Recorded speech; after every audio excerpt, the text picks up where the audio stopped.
Imagine descobrir que o amor daqueles que compartilham o seu sangue tem um preço de etiqueta. Eu sempre fui o pilar financeiro da minha família, a filha de ouro, que todos paparicavam. Mas um conselho astuto do meu marido, Gustavo, revelou que, por trás dos abraços de domingo e dos jantares festivos, existia apenas interesse. Esta é uma jornada sobre a queda das máscaras, a dor da rejeição e uma reviravolta planejada milimetricamente, que ninguém, exceto o homem ao meu lado, foi capaz de prever. Antes de começarmos essa história incrível, não se esqueça de curtir o vídeo, se inscrever no canal e contar pra gente nos comentários de onde você está ouvindo essa história. O sol do meio-dia no interior do Mato Grosso não tem piedade. Ele queima a pele e faz o horizonte vibrar sobre as plantações de soja. Mas naquele dia, o calor parecia apenas um detalhe diante do peso da caneta em minha mão. Eu, ex-Beatriz, estava prestes a assinar o documento que mudaria minha vida para sempre.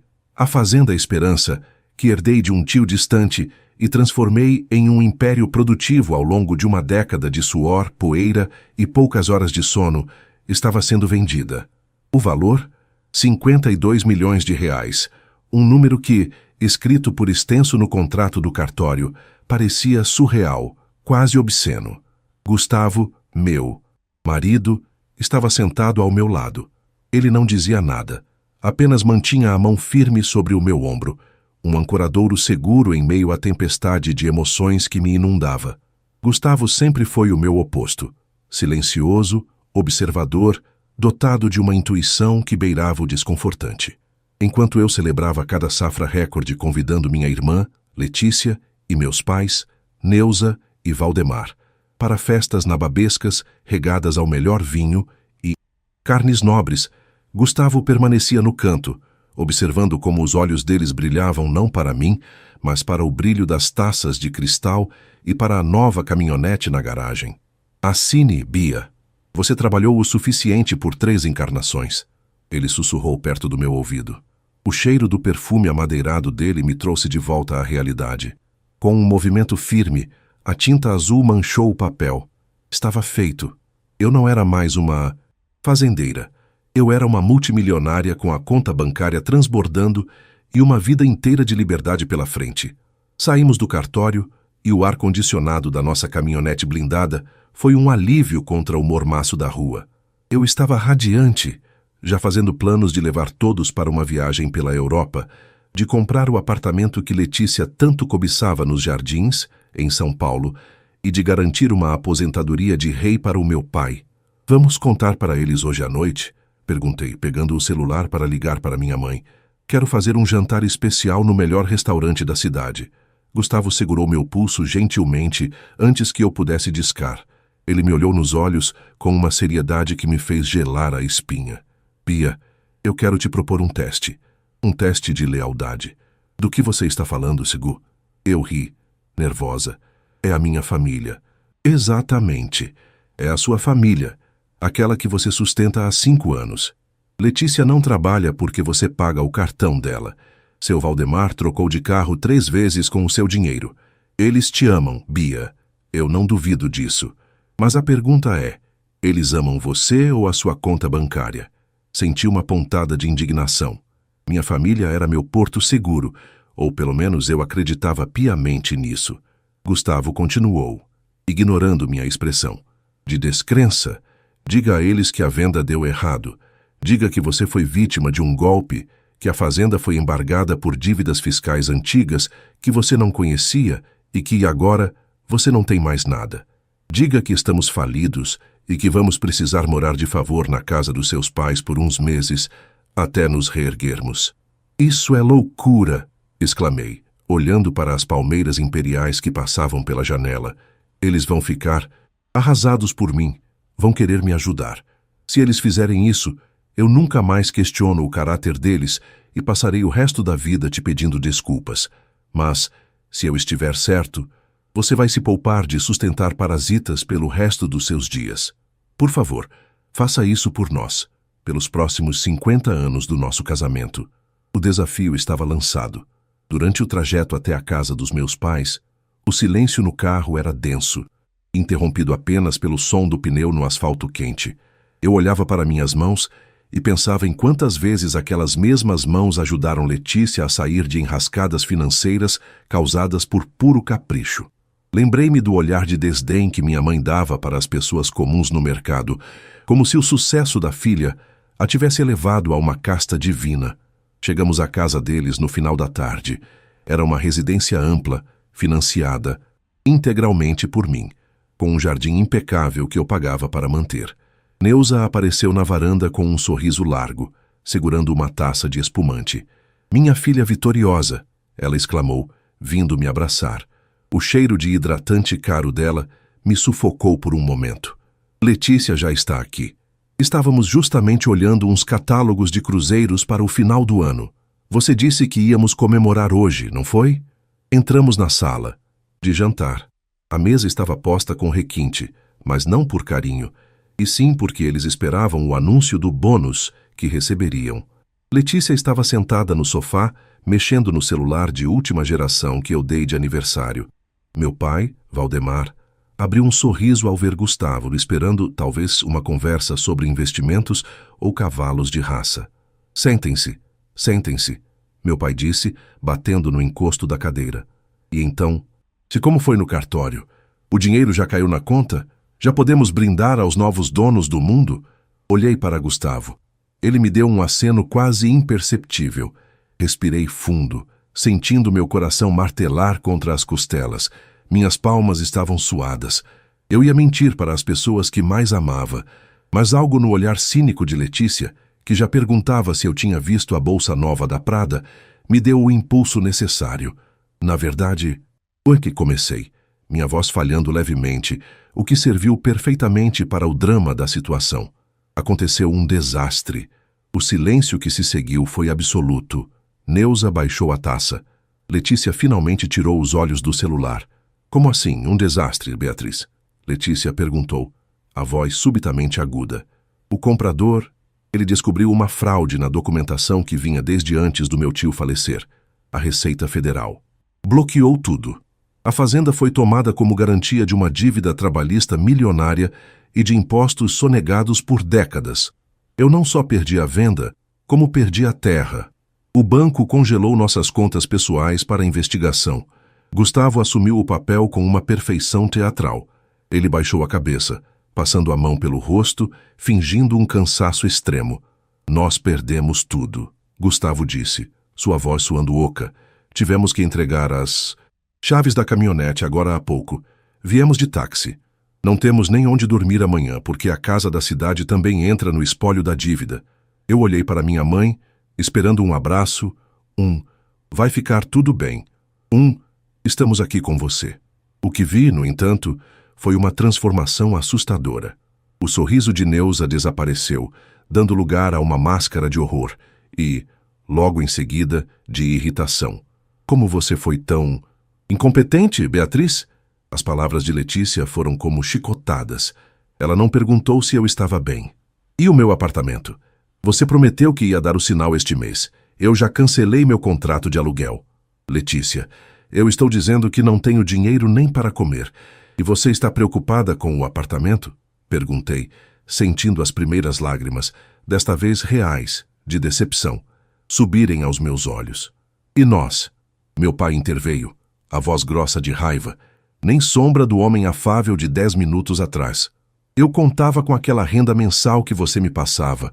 Como vou manter o padrão desta casa? Você foi egoísta, Beatriz. Devia ter verificado os papéis antes. Agora você vem aqui trazer essa energia de derrota para dentro da minha casa. A frieza no ambiente era tamanha que o calor do Mato Grosso parecia ter sido substituído por um inverno polar.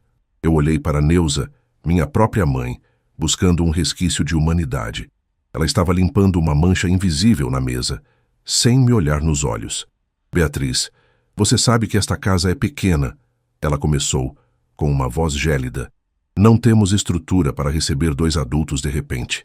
Além disso, o estresse de ter vocês aqui, falidos, vai acabar com a minha saúde. Talvez fosse melhor vocês procurarem algum abrigo ou algum amigo do Gustavo. Eu não conseguia acreditar no que estava ouvindo. Eles estavam me expulsando. No momento em que eu mais precisei, ou que eles pensaram que eu precisava, a porta foi batida na minha cara. Gustavo apertou minha mão por baixo da mesa. O gênio dele estava certo. O show de horrores estava apenas começando. O silêncio dentro daquele táxi, um sedã branco com cheiro de aromatizante barato de lavanda e estofado gasto, era tão denso que eu sentia dificuldade em respirar. As luzes da cidade de Rondonópolis passavam por nós como borrões amarelos e desfocados através das minhas lágrimas. Eu olhava para as minhas mãos, agora vazias de joias, que eu havia guardado na bolsa a pedido de Gustavo antes de entrarmos na casa dos meus pais, e sentia um vazio que nenhuma quantia em dinheiro seria capaz de preencher. O não da minha mãe ainda ecoava nos meus ouvidos, uma nota estridente e desafinada que desmoronava toda a estrutura da minha vida afetiva. Gustavo mantinha os olhos fixos na estrada, mas sua mão nunca soltou a minha. O calor da palma dele era a única coisa real em um mundo que acabara de se tornar uma farsa. Ele não disse, eu te avisei. Ele não precisava. O silêncio dele era de luto por mim, pela imagem que eu sustentava daquelas pessoas. Para onde vamos, Gu? Perguntei. A minha voz saindo como um sussurro rouco, arranhando a garganta seca. Para a nossa nova realidade, Bia. Ele respondeu com uma calma quase assustadora.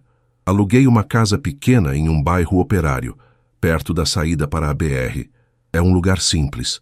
Paredes com infiltração, teto de zinco que estala no calor e um portão de ferro que range toda vez que o vento sopra. É lá que o resto da máscara deles vai cair. Chegamos ao local por volta das 10 da noite. O bairro era barulhento. Ouvia-se o som de um rádio de pilha vindo do vizinho, o latido incessante de um vira-lata e o cheiro de fritura que impregnava o ar úmido da noite mato-grossense. A casa era minúscula. Ao abrir a porta, o rangido do metal contra o cimento pareceu um grito de dor. O interior cheirava a mofo e a desinfetante de pinho vagabundo.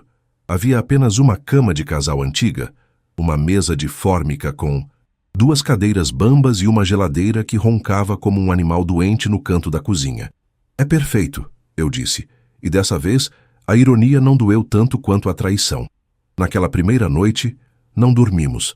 Ficamos sentados no chão, encostados na parede de reboco áspero, observando uma pequena rachadura que subia do rodapé até o teto.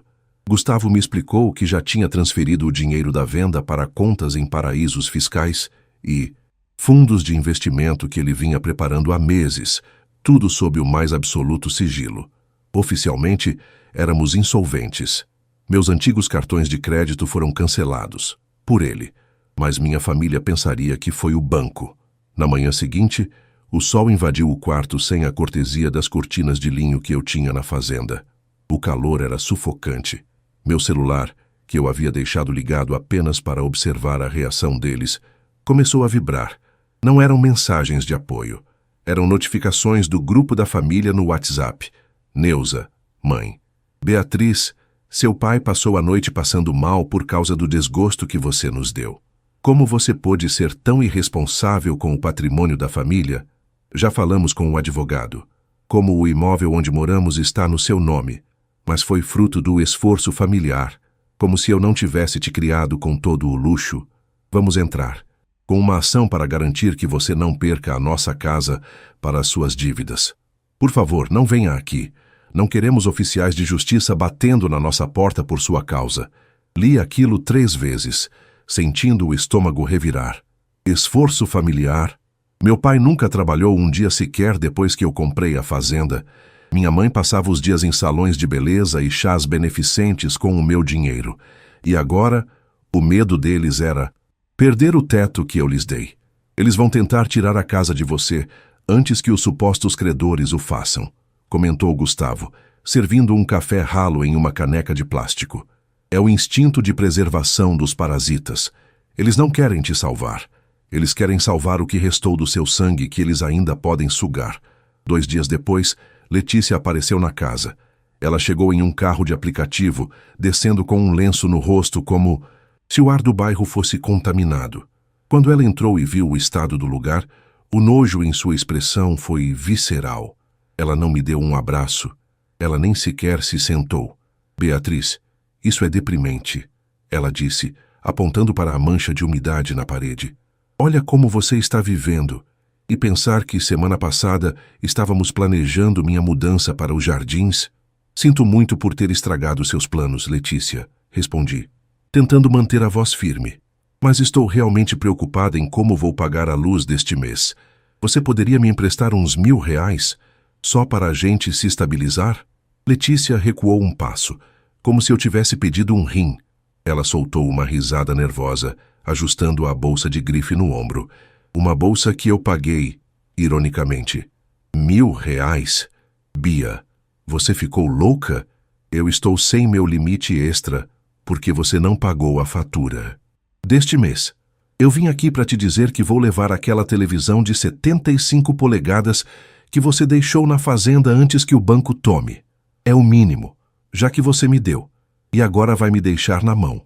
Aliás, mamãe pediu para avisar que é melhor você trocar seu número. Tem gente ligando lá procurando por você e pelo Gustavo, por causa de cobranças. É uma vergonha para o nome do papai. Ela se virou para sair, mas antes de atravessar o portão, olhou para trás com um brilho de crueldade nos olhos que eu nunca tinha visto antes. Sabe, Bia, talvez você nunca tenha tido talento para os negócios. Foi sorte. E a sorte acaba. Agora você está onde sempre deveria ter estado, antes de ter ganho aquela herança do tio. No chão. Não nos procure mais até que tenha resolvido essa sujeira. Não queremos ser arrastados para o fundo do poço com você. O som do portão rangendo ao fechar. Pareceu o fim de um capítulo da minha vida. Eu caí no choro, um choro convulso que sacudia meus ombros. Gustavo se aproximou, me abraçou por trás e sussurrou: "Deixe sair tudo, Bia. Limpe essa dor, porque a partir de amanhã nós vamos começar a agir. Você já viu quem eles são. Agora você vai ver o que acontece quando o fluxo de dinheiro que sustenta as mentiras deles seca completamente." Ele pegou o notebook, um modelo comum e simples que ele usava para não levantar suspeitas, e abriu uma planilha. Nela só estavam listados todos os bens que eu havia colocado no nome deles por gratidão, todas as contas de serviços, os mimos, os carros. Eles acham que podem te processar para ficar com a casa? Gustavo deu um sorriso gélido. Eles esqueceram que todos os contratos de usufruto tinham cláusulas de revogação por ingratidão e má conduta financeira. Eu mesmo as redigi há 2 anos, prevendo este dia. Vamos deixá-los sentir o gosto da pobreza por um tempo, Bia. Vamos ver quanto tempo o amor deles dura quando o oficial de justiça realmente bater a porta, mas não para cobrar suas dívidas, e sim para despejá-los das propriedades que nunca foram deles. Eu olhei para o meu marido. O homem que eu pensava ser apenas um suporte silencioso era, na verdade, um estrategista implacável. E pela primeira vez em dias eu não senti tristeza. Senti uma faísca de justiça começando a queimar no meu peito. A vingança não seria barulhenta. Ela seria burocrática, fria e absolutamente legal. "O que fazemos primeiro?" perguntei, secando as lágrimas com as costas da mão. "Primeiro", ele disse, digitando algo com rapidez, "vamos cortar o fornecimento. Amanhã cedo. A internet, a TV a cabo, a energia da casa deles e os cartões de dependentes, que ainda restam, serão desativados. E então, vamos assistir ao circo pegar fogo de longe." A manhã seguinte ao corte de suprimentos começou com um silêncio sepulcral que logo foi estraçalhado pelas vibrações frenéticas do meu celular sobre a mesa de fórmica. Eram 6 horas da manhã. O sol já começava a castigar o telhado de zinco, criando aquele estalo característico de metal se expandindo. Um som seco que parecia pontuar a minha ansiedade.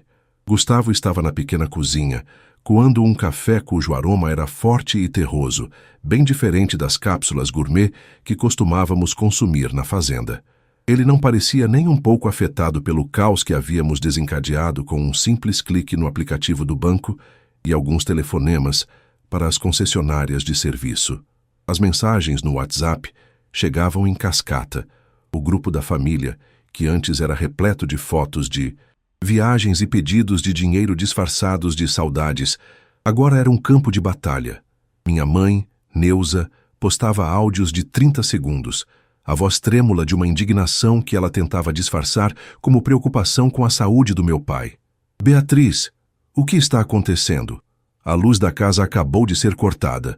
O técnico disse que houve um pedido de encerramento de contrato. Seu pai está aqui passando mal. O nebulizador dele não funciona sem energia. Você perdeu o juízo? Como pode ser tão cruel com quem te deu a vida? A voz dela subia de tom, terminando em um soluço seco, ensaiado.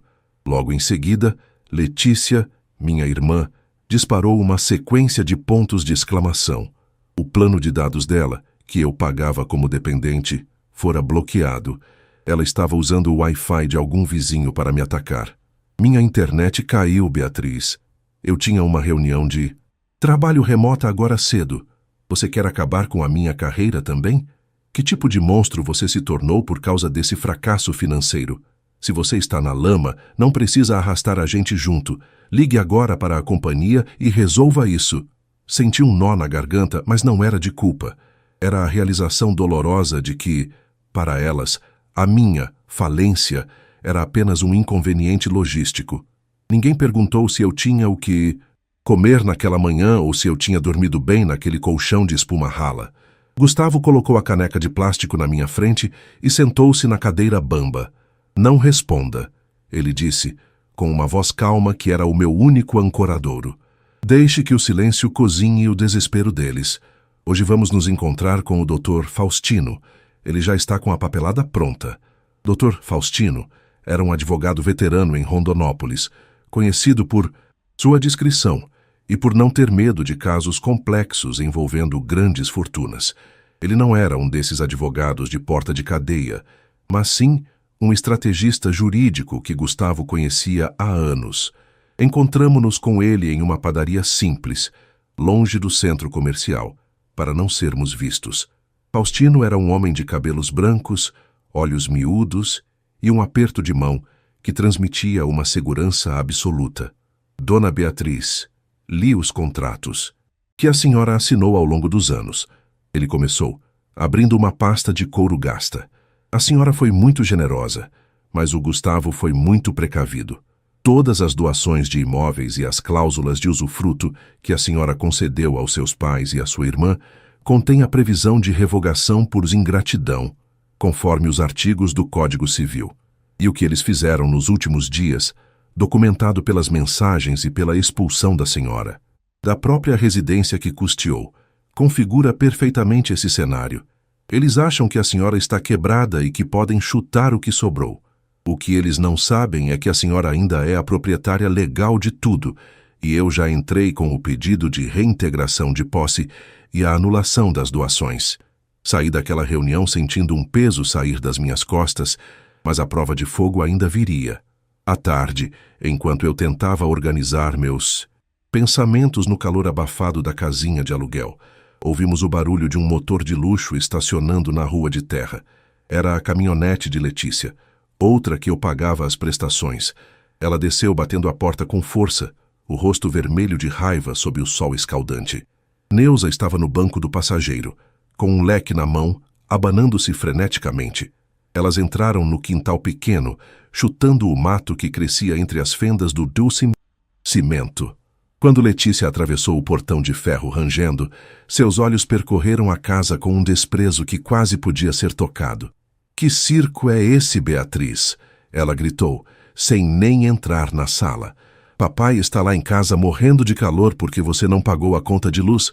Eu tive que vir até aqui, nesse fim de mundo, para te dizer que se você não religar tudo agora, nós vamos te processar por abandono de incapaz. Você é uma vergonha para esta família. Minha mãe entrou logo atrás, cobrindo o nariz com um lenço perfumado. Minha filha, como você caiu tanto? Neuza disse, mas não havia pena em sua voz, apenas acusação. Você nos prometeu uma vida de rainha. Nós não temos culpa se você foi enganada naquele negócio da fazenda. Você tem obrigação moral de nos manter. Venda essas suas joias, peça dinheiro para os amigos do Gustavo, mas não nos deixe passar. Por esse vexame de ter a luz cortada, o que as vizinhas do condomínio vão pensar? Eu me levantei devagar. O cheiro de mofo da casa parecia me dar forças, lembrando-me de onde eu estava e do porquê. Olhei para Letícia, que usava um relógio de ouro que eu lhe dera no Natal passado. Vocês vieram aqui me perguntar se eu tenho água gelada para beber? Perguntei, minha voz saindo fria e cortante como gelo. Vocês notaram que eu estou morando em um lugar onde o teto estala e as paredes têm infiltração? Não. Vocês vieram cobrar o ar-condicionado e a internet. Letícia, você tem 30 anos e nunca assinou uma carteira de trabalho porque eu te dava tudo. Mamãe, você nunca se preocupou com o meu cansaço, apenas com o brilho das minhas festas. Não comece com o seu drama de sofredora, Beatriz. Letícia rebateu, cruzando os braços. Você sempre gostou de ostentar o papel de provedora para nos humilhar. Agora que fracassou, quer que a gente sofra junto? Isso é egoísmo puro. Gustavo apareceu na porta da cozinha, encostando-se no batente. Ele tinha um envelope nas mãos. Na verdade, Letícia, o egoísmo está prestes a custar muito caro para vocês, ele disse, com um sorriso de canto que eu aprendi a amar. Já que vocês estão tão preocupadas com a luz e com o que os vizinhos pensam, talvez queiram ler isto. Ele estendeu o envelope para Neuza. Ela o pegou com desdém, mas ao ver o timbre do escritório de advocacia e as palavras notificação extrajudicial e revogação de doação por ingratidão, a cor fugiu do seu rosto. Ela começou a ler as linhas, seus lábios se movendo silenciosamente enquanto o pânico tomava conta de suas feições. O que é isso? Ela gaguejou, a voz falhando. Desocupação do imóvel em 48 horas? Beatriz, aí você não pode fazer isso. É a nossa casa. Não, mamãe, respondi, sentindo uma paz estranha começar a florescer no meu peito. É a minha casa. Aquela que eu comprei com o dinheiro do meu esforço, o mesmo esforço que vocês chamaram de incompetência. Como eu estou falida e o miserável, como vocês mesmas disseram, eu não tenho mais condições de manter luxos para terceiros. Vou precisar vender aquela casa para pagar minhas dívidas. Letícia arrancou o papel da mão da mãe, os olhos arregalados. O silêncio que se seguiu foi quebrado apenas pelo som do motor da caminhonete, que ela ainda não sabia que também seria recolhida no dia seguinte. A máscara de arrogância delas estava derretendo sob o sol do Mato Grosso, revelando o medo puro e abjeto daqueles que nunca aprenderam a viver sem a custa de alguém. As 48 horas de prazo concedidas pela notificação judicial pareceram durar uma eternidade e, ao mesmo tempo, um suspiro. Naquela casinha de aluguel, onde o reboco caía e o som dos grilos era a única trilha sonora das nossas noites, eu e Gustavo vivemos um isolamento necessário. Eu desliguei o celular. Não queria ouvir as súplicas que, eu sabia, viriam carregadas de uma falsa fofura, nem os ataques de fúria que Letícia despejaria sobre mim. O silêncio era a minha armadura. Gustavo passava, horas revisando documentos no notebook, o rosto iluminado apenas pela luz da tela, exibindo uma calma de quem havia planejado cada lance daquele cheque-mate com a precisão de um grande mestre. Hoje é o dia, Baia, ele disse, fechando o aparelho com um clique seco. O cheiro de poeira e umidade daquela sala parecia finalmente estar ficando para trás. O caminhão de mudança e o oficial de justiça chegam na mansão em 1 hora. Vamos? Saímos daquele bairro humilde em um carro de aplicativo simples para não levantar suspeitas. À medida que nos aproximávamos do condomínio de luxo onde meus pais moravam, meu estômago dava nós. Eu me lembrava de quando comprei aquela casa. Lembrei-me da alegria genuína que senti ao entregar as chaves para o meu pai, Valdemar, acreditando que estava retribuindo anos de criação, o que eu recebi de volta, no momento em que a torneira do dinheiro fechou. Foi o despejo emocional mais doloroso que alguém poderia sofrer. Quando o carro parou na frente do portão monumental de ferro forjado, a cena era digna de um filme de drama. Um oficial de justiça, com uma pasta de couro debaixo do braço, conversava com 2 policiais militares. No meio da calçada, cercada por malas de grife e caixas de papelão entulhadas às pressas, estava minha família. Neuza usava um óculos escuro enorme, provavelmente para esconder os olhos inchados, e segurava um leque como se ele fosse sua última conexão com a dignidade. Letícia gritava com um dos carregadores que tentava tirar um quadro caro da sala. Meu pai estava sentado em um banco de cimento, com a cabeça entre as mãos, parecendo subitamente um homem de 80 anos.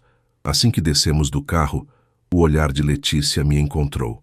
Ela avançou como uma fera ferida, os saltos batendo, forte no asfalto liso do condomínio. Você está satisfeita agora, Beatriz? Ela berrou, a voz falhando. Olha o que você fez. A polícia está tirando as nossas coisas. Vizinhos estão filmando das janelas. Você destruiu a nossa vida por causa de um erro seu. Por que você não vendeu essa maldita casa para pagar suas dívidas em vez de nos jogar na rua? Você é um monstro de egoísmo. Eu parei na frente dela. O vento quente do Mato Grosso bagunçava meu cabelo, mas eu não me movi. Olhei para ela com uma frieza que eu mesma desconhecia. O monstro, Letícia, é aquele que morde a mão que o alimenta no primeiro segundo em que a comida falta.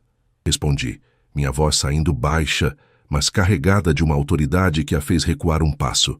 Eu não destruí nada. Eu apenas tomei de volta o que é meu por direito. Vocês disseram que eu era incompetente, que eu era uma vergonha para o nome da família. Pois bem, uma pessoa fracassada como eu não tem como sustentar o luxo de gente tão superior como vocês. Neuza se aproximou, tentando uma última cartada. Ela tirou os óculos, revelando um olhar suplicante que eu já conhecia bem demais. Minha filha, por favor, ela começou, tentando tocar meu braço. Eu me esquivei.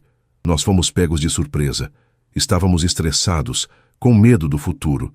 Não queríamos dizer aquelas coisas. Onde vamos morar? Seu pai tem a pressão alta. Ele não aguenta esse desgosto. Beatriz, tenha piedade de quem te deu a vida. Onde vocês vão morar? Gustavo interveio, dando um passo à frente. Ele tirou do bolso um conjunto de chaves com um chaveiro de plástico barato. Podem morar na casa onde estivemos nos últimos dias. O aluguel está pago por mais um mês. É pequena, abafada e o portão range um pouco, mas, para quem dizia que eu e a Bia não tínhamos onde cair mortos, é um palácio, não acham? O choque no rosto de Neuza foi palpável. Ela olhou para as chaves como se fossem brasas ardentes. Letícia começou a rir, uma risada histérica e amarga. Vocês querem que a gente more naquele buraco? No meio daquela gente? Beatriz, você enlouqueceu de vez. Letícia cuspiu as palavras. Eu vou ligar para o Dr. Almeida. Vamos contestar essa revogação. Você não pode tirar o que nos deu. O Dr. Almeida já recebeu a nossa documentação, Letícia, disse Gustavo, com um tom de voz que beirava o deboche educado. E como ele é um advogado inteligente, ele aconselhou que vocês não gastassem o pouco dinheiro que resta no fundo de reserva com um processo perdido. A cláusula de ingratidão é clara. E sabe o que é mais interessante? Esse golpe que a Bia sofreu na fazenda. Ele nunca existiu. O silêncio que se seguiu foi tão pesado que parecia que o ar havia desaparecido do condomínio. Neuza parou de se abanar. Letícia ficou estática, com a boca entreaberta. Meu pai levantou a cabeça, os olhos arregalados de descrença. O quê? Meu pai balbuciou. Como assim não existiu? Eu respirei fundo, sentindo o cheiro da liberdade. A venda da fazenda foi concluída com sucesso absoluto. Os 52 milhões de reais estão devidamente investidos e rendendo em contas que vocês jamais terão acesso.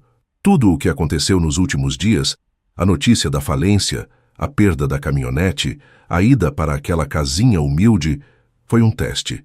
Um teste de caráter sugerido pelo Gustavo, o homem que vocês sempre desprezaram, mas que foi o único que realmente cuidou de mim. Apontei para as malas espalhadas no chão. Eu queria ver se, na pobreza, eu ainda teria uma família. Queria saber se o amor que vocês juravam sentir por mim valia mais do que o saldo da minha conta. E vocês me deram a resposta em menos de 10 minutos após a notícia. Vocês me expulsaram, me humilharam, me chamaram de lixo.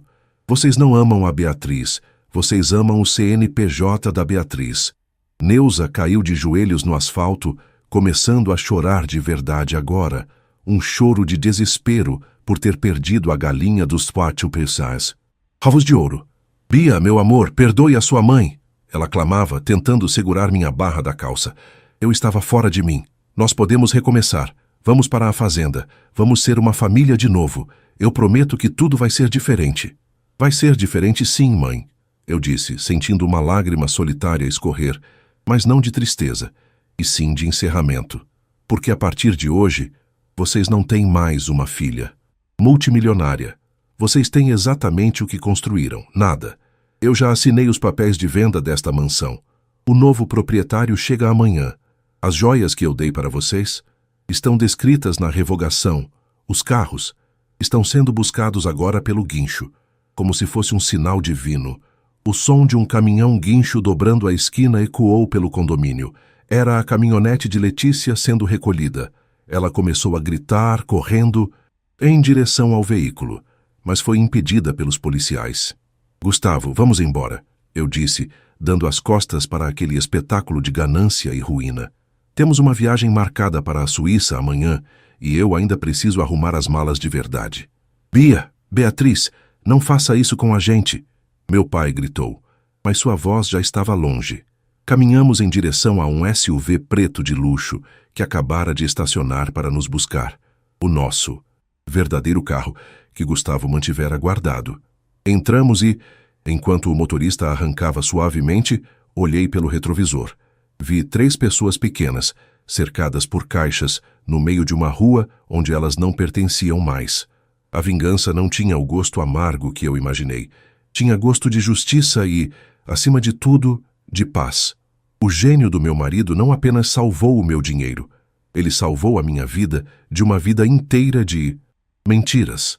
Agora, com 52 milhões e um amor verdadeiro ao meu lado, o mundo era, finalmente, o meu lugar.